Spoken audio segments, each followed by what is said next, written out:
Second Book of Kings, 7th chapter, 3rd to 20th verse. The Syrian army stops its attack. About the same time, 4 men with leprosy were just outside the gate of Samaria. They said to each other, "Why should we sit here waiting to die? There's nothing to eat in the city, so we would starve if we went inside. But if we stay out here, we will die for sure.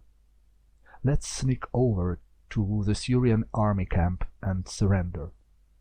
They might kill us, but they might not."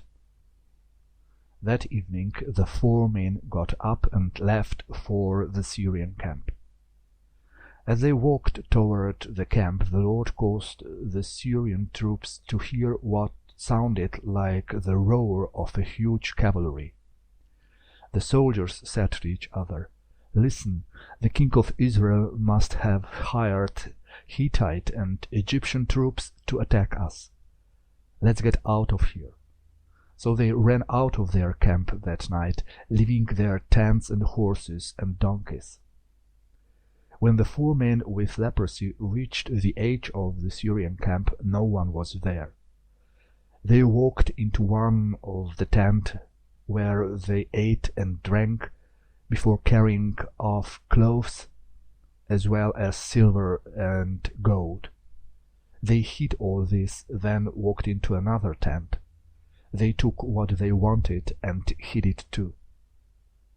They said to each other, "This isn't right. Today is a day to celebrate, and we haven't told anyone else what has happened. If we wait until morning, we will be punished.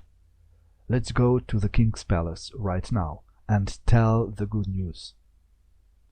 They went back to the Samaria and shouted up to the guards at the gate, "We've just come from the Syrian army camp, and all the soldiers are gone.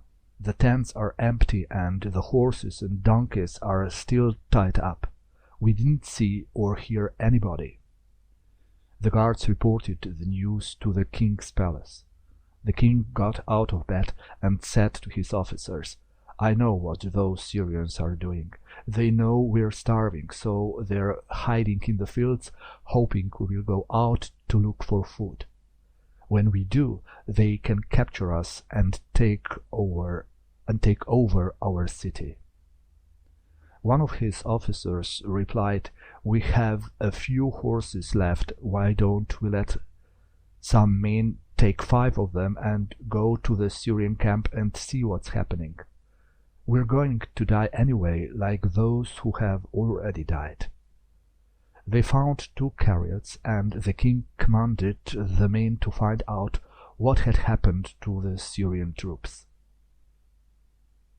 The men rode as far as the Jordan River. All along the way they saw clothes and equipment that Syrians had thrown away as they escaped. Then they went back to the king and told him what they had seen. At once the people went to the Syrian camp and carried off what was left. They took so much that a large sack of flour and 2 large sacks of barley sold for almost nothing, just as the Lord had promised. The king of Israel had put his chief officer in charge of the gate, but he died when the people trampled him as they rushed out of the city. Earlier, when the king was at Elisha's house, Elisha had told him that flour or barley would sell for almost nothing. But the officer refused to believe that even the Lord could do that. So Elisha warned him that he would see it happen, but would not eat any of the food. And that's exactly what happened. The officer was trampled to death.